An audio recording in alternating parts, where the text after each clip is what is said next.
এদিকে হযরত শাহজালাল আন্তর্জাতিক বিমানবন্দরের কার্গো কমপ্লেক্সে আগুনের ঘটনায় কয়েক হাজার কোটি টাকার আর্থিক ক্ষতি হয়েছে বলে দাবি ব্যবসায়ীদের। বিজিএমইএ, বিকেএমইএ, এক্সপোর্টার্স অ্যাসোসিয়েশন সহ আমদানি এবং রপ্তানিকারক সংগঠনগুলোর নেতারা বলছেন এটি তাদের অপূরণীয় ক্ষতি। এটা কোনো নাশকতা কিনা তা খতিয়ে দেখার দাবিও জানান তারা। বেসামরিক বিমান পরিবহন উপদেষ্টা জানিয়েছেন এ বিষয়ে অনুসন্ধান চলছে। এ বিষয়ে আরো জানাচ্ছেন রিয়াদ সুমন। ভয়াবহ আগুনে কতটা ক্ষতি হয়েছে তার কিছুটা চিত্র একদিন পর। আগুনে আমদানি করা পণ্যের পাশাপাশি পুড়ে খাক বহু ব্যবসায়ের স্বপ্ন, যারা ভাবতেও পারেননি একটি আন্তর্জাতিক বিমানবন্দরের সুরক্ষিত এলাকায় এমন ভয়াবহ আগুন লাগতে পারে। অথচ তাই ঘটল তাদের জীবনে। আগুনের লেলিহান শিখা পথে বসিয়ে দিল অনেক আমদানি রপ্তানিকারককে। এখানে নিরাপত্তা, এটা একটা সেনসিটিভ এরিয়া, সেনসিটিভ প্লেস, এখানে অলওয়েজ নিরাপত্তা থাকা দরকার ছিল। আমরা অতটুকু দেখছি গাফিলতি ছিল। আমরা শুনছি এখানে নাকি ফায়ার সার্ভিসকে নাকি অন টাইমে নাকি এন্ট্রি করতে দেয়নি। কিভাবে আগুন লেগেছে আর কেনই বা তা শুরুতে নেভানো গেল না তা নিয়ে বিস্তর অভিযোগ উঠেছে। আগুন নেভানোর কাজ শুরু করতে দেরি হয়েছে বলে অভিযোগ ঢাকা কাস্টমস এজেন্টস অ্যাসোসিয়েশনের নেতাদের। বান্ডেল থাকলে প্রতি সেনমানিতে টাকা বাঁচবে। বিকাশ সেনমানি বান্ডেল কিনে জিতুন প্রতি লেনদেনে। আগুন লাগার যে প্রাথমিক অবস্থা, যারা সাক্ষী ছিল তাদের কত আগুনটা যে অবস্থা লাগে এটা কন্ট্রোল করা খুব কঠিন কোনো বিষয় ছিল না। কিন্তু ইতিমধ্যে সময় মতোই ফায়ার সার্ভিসের কটা গাড়িও আসছিল, কিন্তু 8 নম্বর গেট দিয়ে তাদেরকে ঢুকতে দেওয়া হয়নি। প্রায় 1 ঘন্টারও বেশি সময় অতিবাহিত হইল, কিন্তু তখনও আগুন নিবানোর জন্য কোনো ব্যবস্থা গ্রহণ করা হয় না।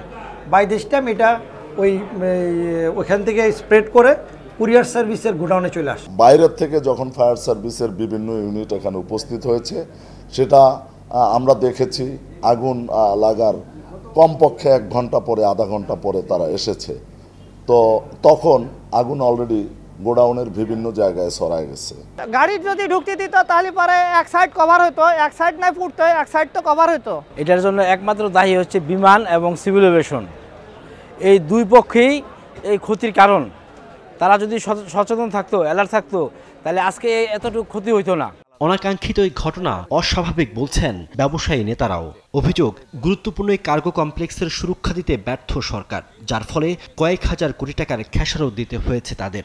এরকম একটা জায়গার মধ্যে এভাবে আগুন লেগে ভয়াবহ অগ্নি দুর্ঘটনা, এটা অস্বাভাবিক।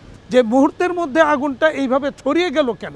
তাহলে কি কোনো সাপোর্টার্স, কেউ কি সেখানে বিভিন্ন পয়েন্টে গান পাউডার বা আগুন ছড়াবার মতো ব্যবস্থা করে ইন্টেনশনালি সেখানে আগুন লাগিয়ে দিল কিনা, এইটা সরকারের খতিয়ে দেখা দরকার। আসলে অস্বাভাবিক ঘটনা, কারণ একসঙ্গে এতদিন কিছু হয় না, হঠাৎ করে 4-5 দিনের মধ্যে এতগুলো ঘটনা।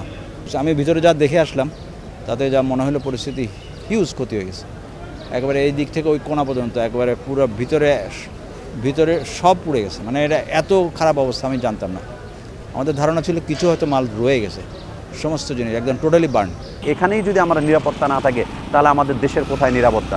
আমাদের ব্যবসায়ী মহল আপনার নতুন বিনিয়োগ তো নয়, পুরনো বিনিয়োগ কিভাবে টিকিয়ে রাখবে সেটাই হলো যে সবাই এখন আশঙ্কা এবং চিন্তার ভিতরে আছে। এদিকে ক্ষতিগ্রস্ত এলাকা পরিদর্শন করে বেসামরিক বিমান পরিবহন উপদেষ্টা শেখ বশিরউদ্দিন জানিয়েছেন ঘটনাটি নাশকতা কিনা অনুসন্ধান চলছে। যত ধরনের অভিযোগ আছে প্রত্যেকটা অভিযোগ আমলে নেওয়া হবে।